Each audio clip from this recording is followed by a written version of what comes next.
La première grande expérience spirituelle est l'amour. Mais ce que j'ai contre toi, c'est que tu as abandonné ton premier amour. Apocalypse 2:4. Nous rencontrons à Éphèse des personnes qui possèdent tout ce qu'un croyant pourrait avoir. Les versets 2 et 3 déclarent: Je connais tes œuvres, ton travail et ta persévérance. Je sais que tu ne peux supporter les méchants, que tu as éprouvé ceux qui se disent apôtres et qui ne le sont pas, et que tu les as trouvés menteurs, que tu as de la persévérance, que tu as souffert à cause de mon nom, et que tu ne t'es point lassé. 9 qualifications sont mentionnées ici que les premiers croyants professaient extérieurement. Affermis dans la connaissance des Écritures, très zélés, ne tolérant aucune fausse doctrine, patients. Mais le Seigneur déclare: Mais ce que j'ai contre toi, c'est que tu as abandonné ton premier amour. Beaucoup d'entre nous devenons des croyants et personne ne peut remettre en question notre salut ou douter de notre expérience de la nouvelle naissance. Grâce à Dieu, nous sommes nés de nouveau.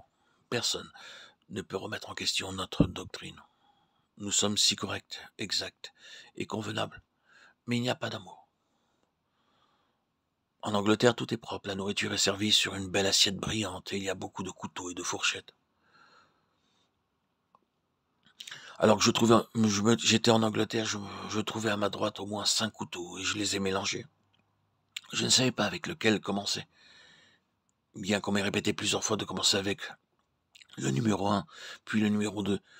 J'étais tellement nerveux que j'ai utilisé le couteau à pain pour prendre du beurre. Tout est si propre, la table est jolie et convenablement dressée. Mais la nourriture est sans saveur. Rien que des pommes de terre bouillies, du chou bouilli et du chou-fleur bouilli. Cela a une belle apparence, mais pas de goût.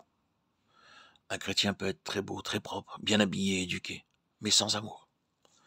Le Seigneur dit: Ceci est mon reproche envers toi.